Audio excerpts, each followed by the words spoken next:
Hi, Kat Hendricks here, the yoga mechanic, and today we're going to talk about relieving low back pain. I know, almost everybody's had a backache at some point, and if you're lucky, it's gone away on its own.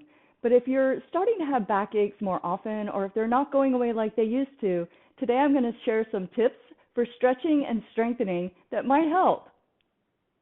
So the first thing to know is that your spine, your backbones, sit on top of your pelvis. And so tight muscles, like in your hamstrings or your hip flexors, that prevent your pelvis from moving normally while you're walking or sitting or going around your daily life or doing your yoga practice, those tight muscles can really start to irritate your low back because your pelvis can't move like it's supposed to.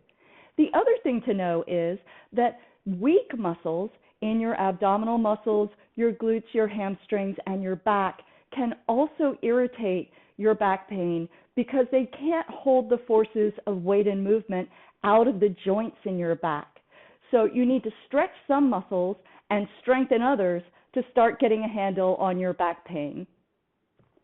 So tight hamstrings on the backs of your thighs can really do a number on your low back by pulling that natural curve out of your low back. We're going to start stretching those hamstrings at the wall, nice and easy. You're going to come over by a wall somewhere in your house, don't kick anything, and you're going to lie back and swing your legs up the wall. Start a little way away from the wall, so that you can get your knees straight. So if your knees are bent, back up a little.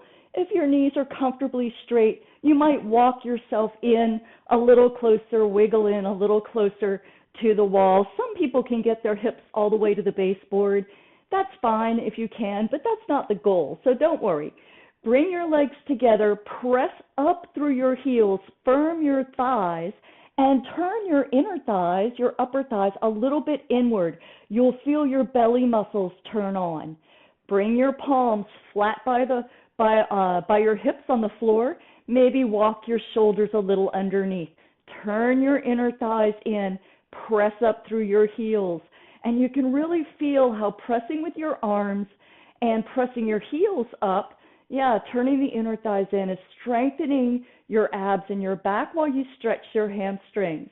Now the next step is to lift one heel off the wall. Only go as far as it starts to bend, and then just stop there. Really keep your legs straight, switch sides, and bring the other heel just a little bit off the wall. Maybe it comes a long way, maybe just a little. Really press through your arms and your heels.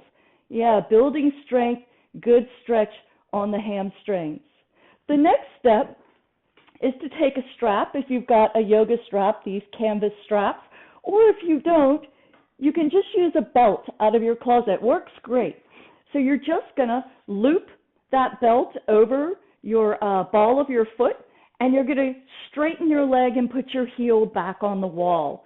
So you've got your elbows straight, your knees straight. Don't bend and pull with your elbows bent because you won't be strengthening your back. So we'll keep the elbows straight, and we're going to lift that leg toward us, maybe sliding the hands up the strap, straight elbows, pull your shoulders down into the floor. Squeeze your inner thighs, press through your heels. Turn your inner thighs in and feel how your back is strengthening, your belly is turned on, and your hamstrings are getting a nice stretch. So the next step is to try all of that sitting upright. So we'll stretch our legs out, stretch your legs out in front, nice and straight, and bring your hands down somewhere by your hips, right?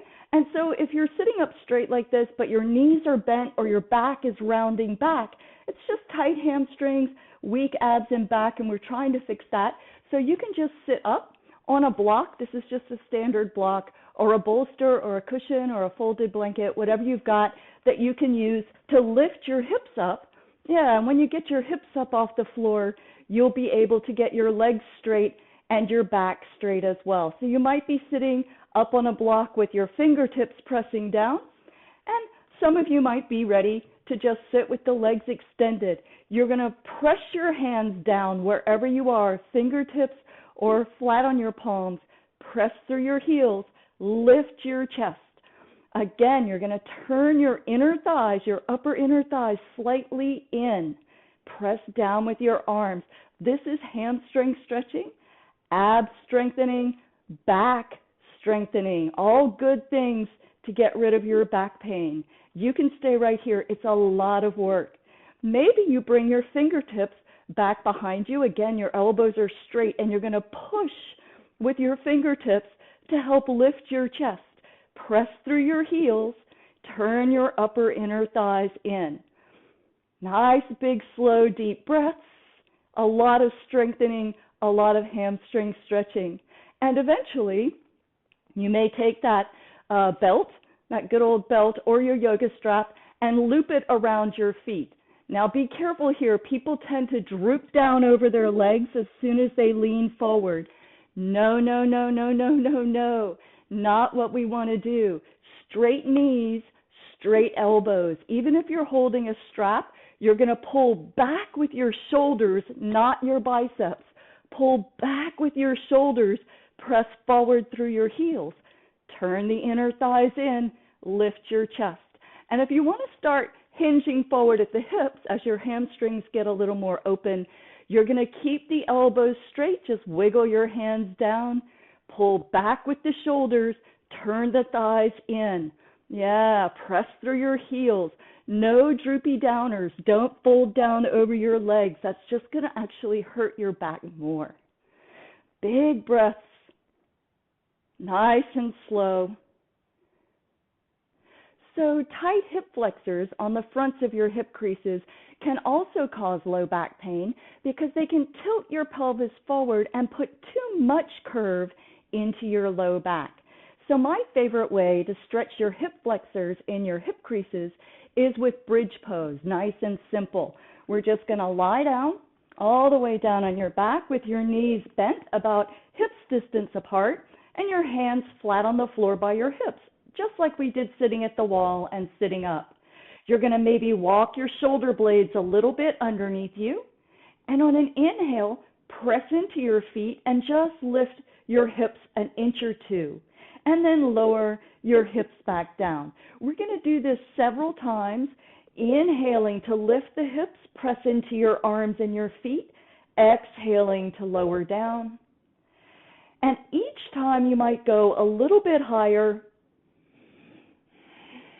exhaling to lower, and you might start to hold and build a little bit more strength as you go in the arms, the hamstrings, the glutes, the back body, and exhaling lower, and just moving in and out of bridge, inhaling to lift, and exhaling to lower. So that's it from me, Kat Hendricks, the yoga mechanic. Remember, if you have pesky back pain, you might benefit from stretching your hamstrings and your hip flexors and strengthening your abs and your back. You can do it at the same time. Your back will really thank you.